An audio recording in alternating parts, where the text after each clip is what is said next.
J'ai toujours eu cette impression étrange, un décalage minuscule mais constant, comme une note légèrement fausse dans une mélodie par ailleurs parfaite. C'était imperceptible pour la plupart, je suppose. Pour les autres, ma famille, par exemple, j'étais simplement moi. Léa, leur fille, leur sœur. Et pourtant, au fond de moi, une petite voix murmurait, une mélodie discrète et lancinante qui dissonnait avec l'harmonie apparente de notre foyer. Ce n'était pas quelque chose de tangible, pas une dispute violente, pas un manque d'affection. Au contraire, maman et papa étaient aimants, attentifs, parfois même un peu étouffants dans leur sollicitude. Mon frère, Antoine, était Antoine, c'est-à-dire à la fois agaçant et protecteur, comme tous les grands frères du monde. Nous avions nos rituels, nos habitudes, nos blagues internes, les dîners du dimanche, les vacances à la mer, les anniversaires avec les mêmes gâteaux, les mêmes chansons. Tout était prévisible, ordonné, rassurant, et c'est peut-être ça le problème. Cette prévisibilité, cette perfection un peu trop lisse, comme une image retouchée à l'excès. Parfois, je me surprenais à les observer, à les étudier presque, comme une étrangère analysant une espèce inconnue. Leurs gestes, leurs expressions, leurs rires, tout semblait juste, cohérent, mais il manquait toujours quelque chose. Un liant invisible, une substance impalpable qui unit les membres d'une même famille, au-delà des liens du sang. Je ne savais pas mettre de mots sur ce sentiment diffus, cette impression de flottement. C'était comme si je regardais un film sur ma propre vie, un film bien fait, agréable à regarder, mais dont je ne parvenais pas à ressentir pleinement l'authenticité. J'étais l'actrice principale, certes, mais je n'étais pas vraiment dans le film. J'étais en marge, spectatrice, avec cette sensation lancinante que quelque chose d'essentiel m'échappait.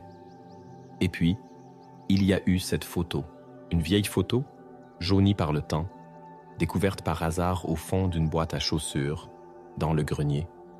Une photo de moi, bébé, dans les bras d'une femme que je ne connaissais pas, une femme qui n'était pas ma mère.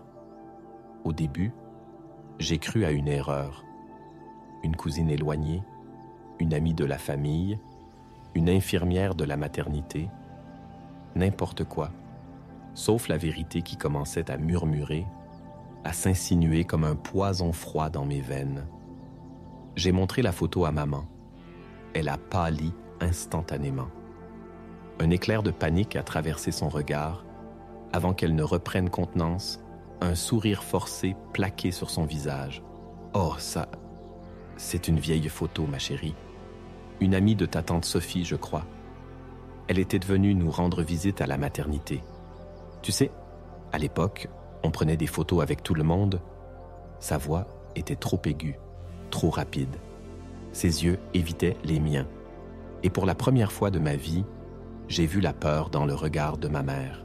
Une peur qui n'était pas pour moi, mais pour elle. Une peur qui cachait un secret. Un secret que je devais découvrir. Peu importe le prix.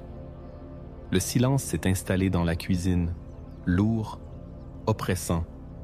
Le sourire de maman s'est figé, ses mains tremblaient légèrement en rangeant la photo dans sa boîte. J'ai senti mon cœur battre plus vite, un tambour sourd qui résonnait dans ma poitrine. « Maman, dis-moi la vérité.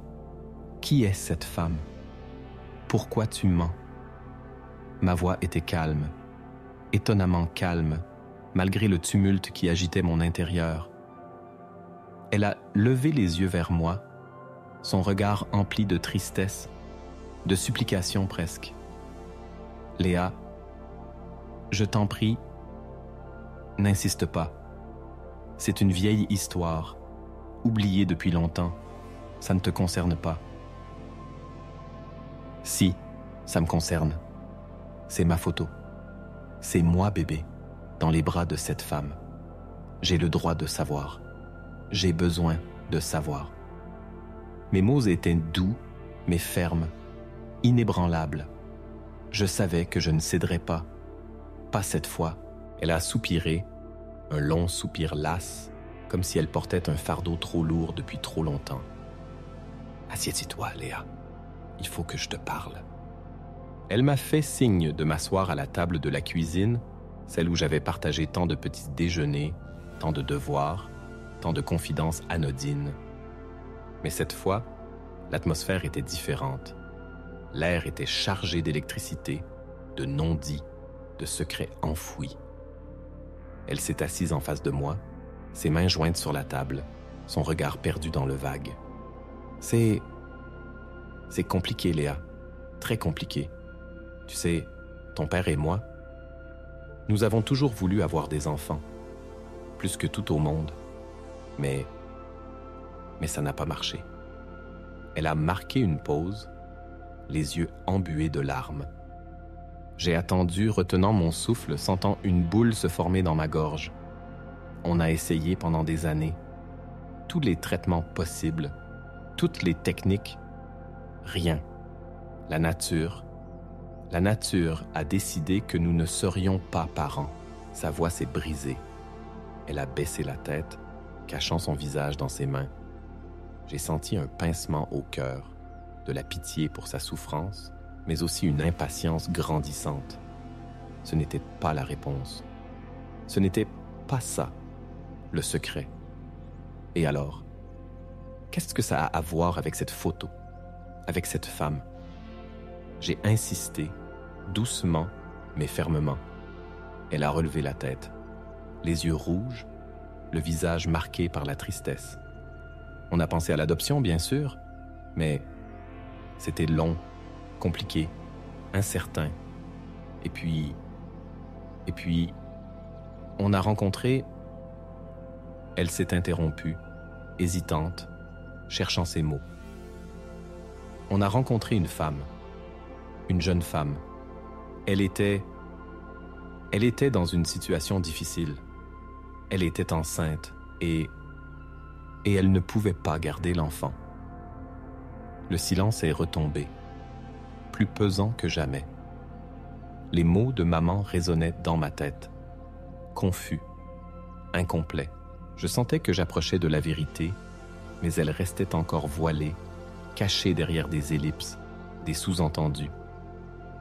Et cette femme, c'est elle, sur la photo? C'est elle, ma mère. Le mot a flotté dans l'air, lourd de sens, chargé d'émotions. Maman a fermé les yeux, comme si la douleur était trop vive pour être supportée. Un long silence, puis elle a hoché la tête, lentement, imperceptiblement. Un seul signe de tête, mais qui a suffi à faire basculer mon monde.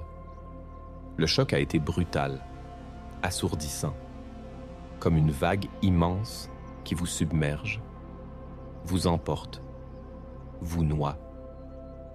Ma mère, ma vraie mère, n'était pas celle que j'avais toujours appelée maman, celle qui m'avait bercé, consolé, aimé, celle qui avait veillé sur mes nuits, partagé mes joies et mes peines. Non, ma mère biologique, était une inconnue, une femme que je n'avais jamais vue, jamais connue, une femme qui m'avait porté dans son ventre, mise au monde, puis abandonnée. Le mot a claqué dans ma tête, violent, accusateur. Abandonné. Étais-je un enfant abandonné? Étais-je le fruit d'un accident, d'une erreur, d'une relation éphémère? Pourquoi cette femme m'avait-elle donné? Pourquoi n'avait-elle pas voulu de moi? 1000 questions se sont bousculées dans mon esprit, confuses, douloureuses, sans réponse. J'ai regardé maman, celle que j'avais toujours considérée comme ma mère, avec des yeux nouveaux, avec un mélange de colère, de tristesse et de confusion. Pourquoi m'avait-elle caché ça? Pourquoi m'avait-elle menti pendant toutes ces années? N'avais-je pas le droit de savoir? N'avais-je pas le droit de connaître mes origines? ma véritable histoire? Pourquoi? Ai-je murmuré, la voix brisée par l'émotion. Pourquoi tu ne me l'as jamais dit? Pourquoi tu m'as caché la vérité? Maman a relevé les yeux, les larmes coulant le long de ses joues. On voulait te protéger, Léa. Ton père et moi, on t'aime tellement. Tu es notre fille. Tu comprends? Notre fille. À part entière. On ne voulait pas que tu souffres, que tu te sentes différente, que tu penses que tu n'étais pas assez bien pour nous. Ces mots étaient sincères, emplis d'amour, de désespoir. Je savais qu'elle disait la vérité. Je savais qu'elle m'aimait, mais son amour, aussi fort fût-il, ne pouvait pas effacer le mensonge. Il ne pouvait pas réparer la blessure profonde que je ressentais au plus profond de mon être. Protéger, ai-je répété, incrédule. C'est ça, protéger, me mentir pendant 20 ans, me faire croire à une histoire qui n'est pas la mienne. Vous pensez que ça me protège? Ça me détruit. Ma voix s'est élevée, chargée de colère, de douleur, de frustration. J'ai senti les larmes monter à mes yeux, brûlantes, amères. Je me suis levé brusquement, renversant ma chaise dans un fracas sourd. Je dois partir. J'ai besoin d'air. J'ai besoin de réfléchir. J'ai quitté la cuisine en courant, laissant maman seule, prostrée à la table, noyée dans ses larmes et ses regrets. J'ai traversé le salon, le couloir, j'ai ouvert la porte d'entrée et je me suis précipité dehors, dans la rue, sans but précis, sans direction, juste besoin de fuir, de m'éloigner de cette maison, de cette famille, de ce mensonge qui venait de voler en éclats.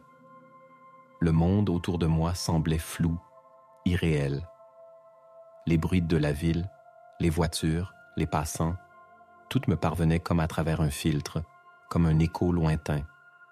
J'étais seul, perdu, désorienté. Je ne savais plus qui j'étais, ni d'où je venais.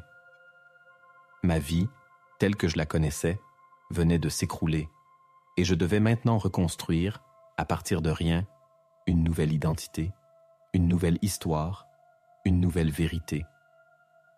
J'ai marché longtemps, sans m'arrêter, sans savoir où j'allais. Mes jambes avançaient mécaniquement, comme détachées de mon corps. Mes pensées tournaient en boucle, obsédantes, douloureuses. Ma mère biologique, qui était-elle? Où était-elle? Pensait-elle à moi parfois? Regrettait-elle son geste? Voulait-elle me connaître? Toutes ces questions me taraudaient, me brûlaient de l'intérieur. Je ressentais un besoin impérieux de la retrouver, de la voir, de lui parler, de comprendre, de combler ce vide immense qui venait de s'ouvrir en moi. Mais comment faire? Par où commencer? Je n'avais que cette photo, cette image floue et jaunie d'une femme inconnue, et le silence obstiné de ma mère adoptive, de mes parents adoptifs. Car c'est bien ça, maintenant. Je devais les appeler ainsi. Mes parents adoptifs. Un mot froid, distant, impersonnel. Un mot qui me blessait, qui me rappelait la réalité crue, brutale. Je n'étais pas leur fille. J'étais une enfant adoptée, une étrangère dans ma propre famille. J'ai fini par m'asseoir sur un banc public, dans un parc désert. Le soleil commençait à décliner. Le ciel se teintait de couleurs orangées, violacées. Le soir tombait, annonçant une nuit d'insomnie, de tourments, de questions sans réponse. J'ai sorti mon téléphone de ma poche, hésitante. Devais-je appeler Antoine? Lui dire la vérité? Partager mon fardeau avec lui? Non. Pas encore. Je n'étais pas prête. Je devais d'abord digérer le choc, comprendre ce qui s'était passé avant de me confier à quelqu'un. J'ai parcouru mes contacts, machinalement. Le numéro de Chloé a clignoté sous mes yeux. Chloé, ma meilleure amie, ma confidente, celle qui savait tout de moi, enfin, presque tout. Je l'ai appelée, sans réfléchir. Sa voix joyeuse a résonné à l'autre bout du fil. « Léa, ça va? Quoi de neuf? » « Chloé, il faut que je te parle. C'est important. » Ma voix tremblait légèrement, malgré mes efforts pour la maîtriser. « Qu'est-ce qu'il y a? Tu as l'air bizarre. Il s'est passé quelque chose? » Son ton était devenu plus inquiet, plus attentif. « Oui, il s'est passé quelque chose d'énorme, quelque chose qui change tout. » J'ai hésité, cherchant mes mots, ne sachant pas par où commencer. « Tu te souviens, je t'avais dit que je me sentais parfois différente chez moi, comme si je n'étais pas tout à fait à ma place. » Oui, vaguement, mais je pensais que c'était juste une impression, une crise d'adolescence tardive. Elle a ri légèrement, essayant de détendre l'atmosphère. Mais son rire a sonné faux, déplacé. Non, Chloé, ce n'était pas juste une impression. C'était la vérité. J'ai pris une profonde inspiration, fermant les yeux, me préparant à prononcer les mots fatidiques. J'ai découvert que mes parents, que maman et papa, ne sont pas mes parents biologiques. Le silence a suivi, un silence pesant, incrédule. Puis, la voix de Chloé, étouffée, presque inaudible. « Quoi? Tu es sérieuse? C'est une blague? » « Non, Chloé, ce n'est pas une blague. J'aimerais bien que ce soit une blague. Mais ce n'en est pas une. C'est la vérité. Je suis adopté. » Les mots sont sortis péniblement, comme arrachés de ma gorge. Et pour la première fois, en les prononçant à voix haute, j'ai réalisé pleinement l'ampleur de la révélation. J'étais adopté. Ma vie n'était pas celle que je croyais. Mon identité était remise en question. Tout était à reconstruire. Chloé est restée silencieuse pendant un long moment, absorbant l'information, réalisant l'impact de mes paroles. Puis, sa voix est revenue, douce, compatissante. « Léa, je suis tellement désolé. Je n'en reviens pas. C'est dingue. Oui, c'est dingue. C'est même plus que dingue. C'est un cataclysme. » J'ai soupiré, sentant le poids de l'émotion m'écraser. Je ne sais pas quoi faire, Chloé. Je suis perdu. Je ne sais plus qui je suis, ni d'où je viens. J'ai l'impression que toute ma vie est un mensonge. Non, Léa, ne dis pas ça. Ta vie n'est pas un mensonge. Tes parents adoptifs t'aiment, non? Ils t'ont élevé, ils ont pris soin de toi, ils t'ont donné une famille. C'est ça, la vérité. Le reste, c'est juste un détail administratif. Ces paroles étaient bien intentionnées, mais elles ne me consolaient pas. Elles ne pouvaient pas combler le vide, l'angoisse, la colère qui me rongeait. Un détail administratif? Tu appelles ça un détail administratif? Le fait de ne pas connaître ma propre mère, mes propres origines, mon propre passé, c'est un peu plus qu'un détail. Tu ne crois pas? Ma voix s'est faite amère, sarcastique.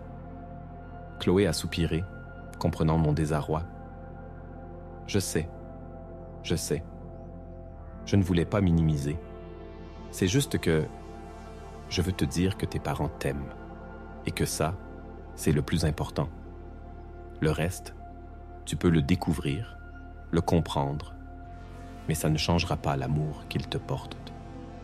Je sais qu'ils m'aiment, Chloé. Je n'en doute pas, mais Mais ça ne suffit pas. J'ai besoin de savoir. J'ai besoin de comprendre pourquoi. Pourquoi ma mère biologique m'a abandonné? Pourquoi mes parents adoptifs m'ont menti? Pourquoi toute ma vie est basée sur un secret? Tu as raison. Tu as le droit de savoir. Tu dois savoir. Mais fais attention, Léa. La vérité peut parfois être douloureuse. Tu es sûre de vouloir aller jusqu'au bout, de remuer le passé, de risquer de blesser tes parents? Sa question m'a fait réfléchir. Étais-je prête à affronter la vérité, quelle qu'elle soit? Étais-je prête à bouleverser encore plus ma vie, mes relations familiales? La réponse était oui. Malgré la peur, malgré les doutes, malgré les risques. Oui, je devais savoir. Je devais connaître mon histoire. Toute mon histoire. Sans omission, sans mensonge. Oui, Chloé, je suis sûre. Je dois savoir. Je ne peux pas continuer à vivre dans l'ignorance, dans le mensonge. Je dois connaître la vérité, même si elle est douloureuse, même si elle me détruit. Alors je suis là pour toi. Je te soutiendrai quoi qu'il arrive. On va trouver des réponses ensemble. On va remonter le fil de ton histoire. On va découvrir la vérité. Ces paroles m'ont réchauffé le cœur. Savoir que je n'étais pas seul, que j'avais le soutien de ma meilleure amie, m'a donné un peu de courage, un peu de force pour affronter l'inconnu. Merci Chloé. Merci d'être là. J'ai besoin de toi, plus que jamais. Je sais, et je serai toujours là pour toi, Léa. Toujours. Maintenant, rentre chez toi. Ne reste pas seul dans le parc. Tes parents doivent être inquiets. Affronte-les. Parle-leur. Exige des réponses. Et n'oublie pas, je suis là si tu as besoin de quoi que ce soit. D'accord, Chloé. Merci encore. Je t'appelle demain. À demain, Léa. Courage. J'ai raccroché, le téléphone serré dans ma main. Les paroles de Chloé résonnaient en moi comme un encouragement, un soutien, une promesse. Je n'étais pas seul. J'avais une amie, une alliée. Et ensemble, nous allions découvrir la vérité. Je me suis levé du banc, plus déterminé, plus résolu. Le chemin serait long, difficile, semé d'embûches. Mais je n'étais plus seul. Et ça changeait tout. Le retour à la maison a été étrange, presque irréel. Comme si j'entrais dans un décor de théâtre, dans une scène artificielle, dénuée de toute authenticité. Les murs, les meubles, les objets familiers. Tout me semblait soudainement étranger, inconnu. J'ai ouvert la porte d'entrée avec hésitation, retenant mon souffle. Le silence régnait dans la maison, un silence lourd, oppressant. J'ai avancé dans le couloir, sur la pointe des pieds, comme une intruse, une voleuse. La lumière de la cuisine était allumée. J'ai poussé la porte doucement et j'ai découvert maman assise à la table, dans la même position que je l'avais laissée, le visage enfoui dans ses mains. Elle n'a pas bougé, n'a pas réagi à mon arrivée. Elle semblait pétrifiée, figée dans sa douleur, son désespoir. J'ai avancé vers elle, lentement, prudemment. « Maman ?» ai-je murmuré, la voix hésitante, incertaine. Elle a relevé la tête, les yeux rouges, gonflés de larmes. Son regard était vide, perdu, comme si elle ne me voyait pas, comme si elle ne me reconnaissait plus. « Léa, tu es revenue. » Sa voix était faible, brisée, à peine audible. « Oui, maman, je suis revenue. Il faut qu'on parle. Il faut que tu me dises la vérité. Toute la vérité. » Je me suis assise en face d'elle, la regardant droit dans les yeux, avec détermination, avec fermeté. Elle a soupiré, un long soupir las, comme si elle avait épuisé toutes ses forces, toutes ses défenses. Je sais, Léa. Je sais qu'il faut que je te parle. Je sais que je te dois des explications. Mais c'est tellement difficile, tellement douloureux. Pour moi aussi, c'est douloureux, maman. Mais je dois savoir. Je ne peux plus vivre dans le mensonge. Dis-moi tout. Parle-moi de ma mère biologique. Qui est-elle? Où est-elle? Pourquoi m'a-t-elle donné? Les questions ont jailli de mes lèvres, impatientes, pressantes. Maman a fermé les yeux comme si elle se préparait à affronter une épreuve terrible. Puis, elle a commencé à parler, d'une voix monocorde, hésitante, entrecoupée de silence, de sanglots. Elle m'a raconté l'histoire de ma naissance, de ma mère biologique, de leur rencontre, de l'adoption clandestine. Elle m'a révélé les détails sordides, les arrangements illégaux, les mensonges éhontés. Elle m'a parlé de la souffrance de ma mère biologique, de sa détresse, de son désespoir. Elle m'a expliqué pourquoi elle avait pris cette décision terrible, pourquoi elle m'avait abandonné.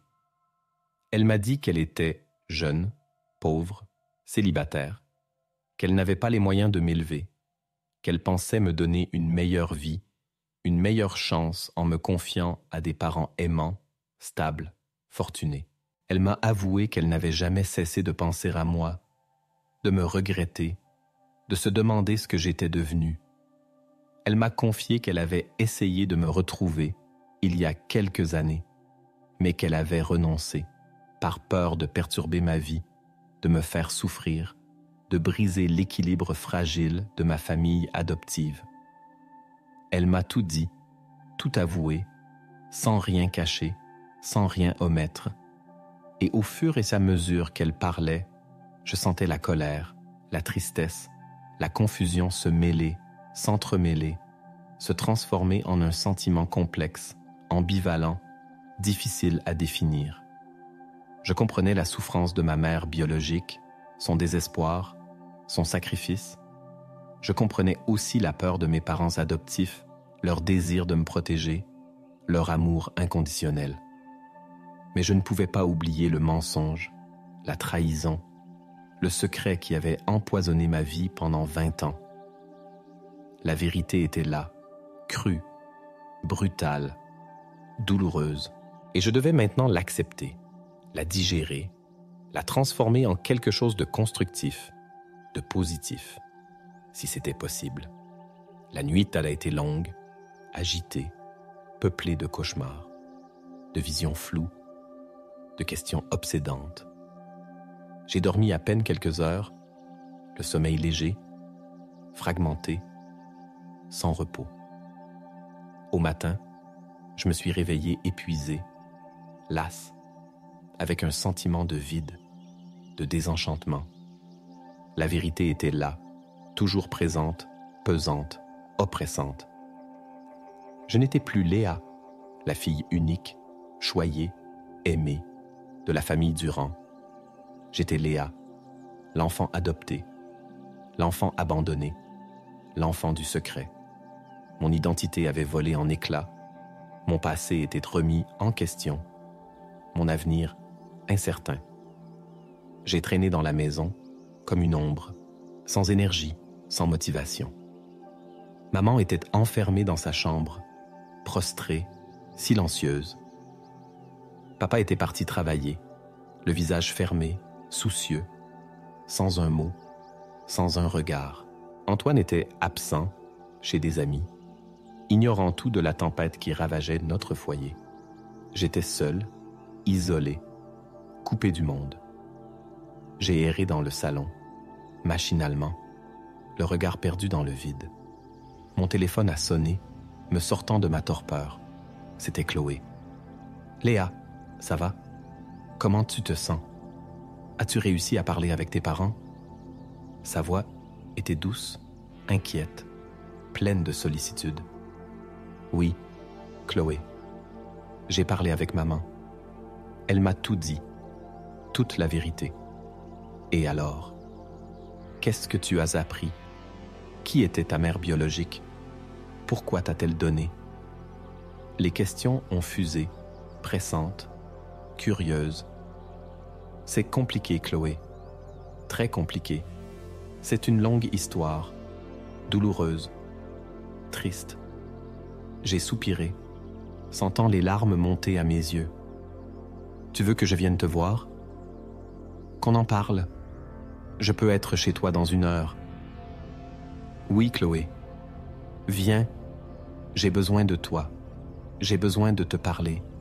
J'ai besoin de quelqu'un qui me comprenne. J'arrive tout de suite. Tiens bon, Léa. Je suis là pour toi. Chloé est arrivée 1 heure plus tard, comme une bouffée d'air frais, un rayon de soleil dans l'obscurité. Elle m'a serré dans ses bras, longuement, silencieusement. Son étreinte était réconfortante, apaisante, pleine d'affection. Alors, raconte-moi tout, m'a-t-elle dit en me lâchant. Je lui ai raconté l'histoire de ma naissance, telle que maman me l'avait racontée. Je lui ai parlé de ma mère biologique, de sa souffrance, de son sacrifice. Je lui ai décrit les circonstances de l'adoption, les mensonges, les secrets. Je lui ai confié mes sentiments, ma colère, ma tristesse, ma confusion. Chloé a écouté attentivement, sans m'interrompre, sans me juger. Elle a posé des questions pertinentes, éclairantes, qui m'ont aidé à y voir plus clair, à mieux comprendre la situation. Elle m'a conseillé de ne pas juger mes parents trop sévèrement, de comprendre leur motivation, leur amour, leur peur. Elle m'a encouragé à rechercher ma mère biologique, si c'était mon désir, mais en prenant mon temps, en étant prudente, en respectant les sentiments de chacun.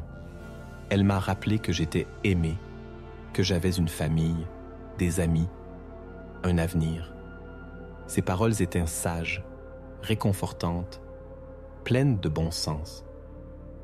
Elle m'a aidé à relativiser, à prendre du recul, à envisager l'avenir avec un peu plus d'optimisme, un peu moins de désespoir.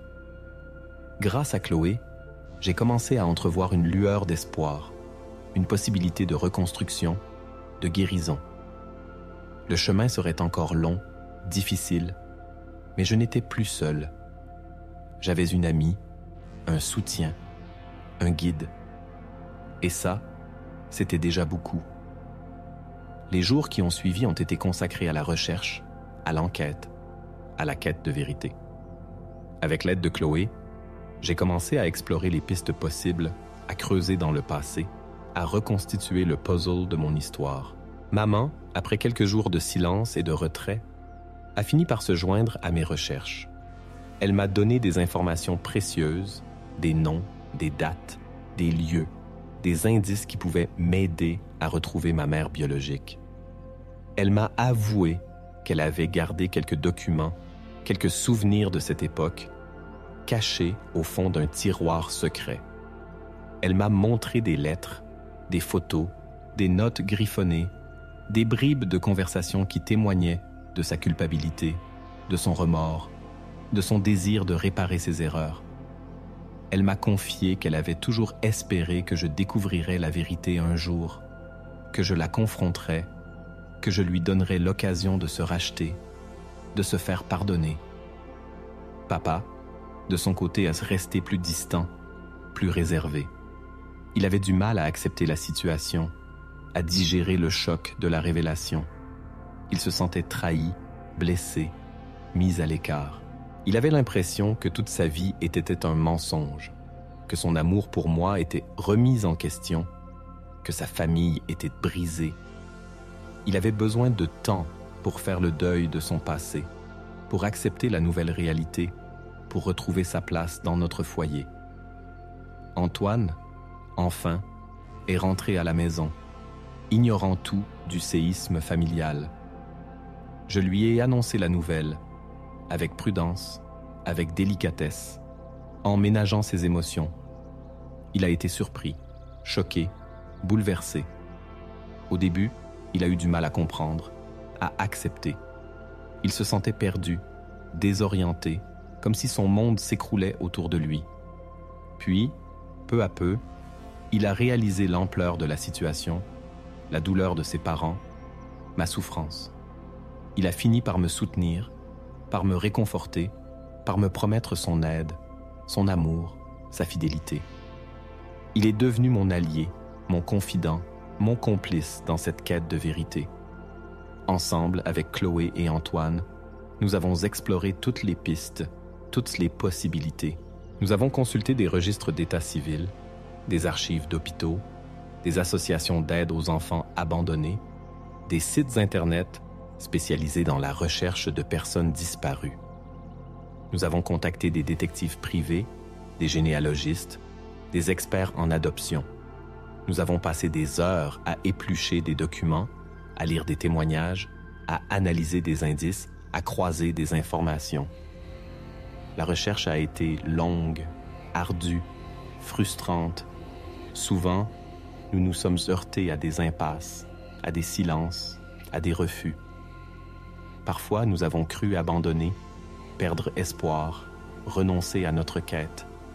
Mais à chaque fois, une étincelle, un indice, une nouvelle piste nous relançait, nous redonnait courage, nous poussait à persévérer.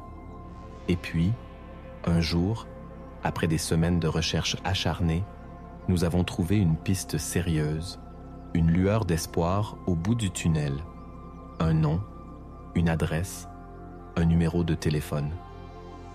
Le nom de ma mère biologique, Marie Dubois, habitant à Lyon. Le cœur battant, la main tremblante, j'ai composé le numéro. L'attente a été interminable, angoissante. Puis, une voix a répondu, une voix douce, hésitante, inconnue. « Allô? Bonjour, Madame Dubois. » ai-je demandé, la voix à peine audible. « Oui, c'est moi. Qui est à l'appareil? » « Madame Dubois, je m'appelle Léa. Et je crois que je suis votre fille. » Le silence a suivi, un silence de mort, un silence suspendu, un silence chargé d'émotions. Puis, une voix étouffée, brisée par les sanglots. « Léa, est-ce que vraiment toi? Ma petite Léa? » Les larmes ont commencé à couler le long de mes joues. La vérité était là, au bout du fil, à portée de main. Ma mère biologique était là.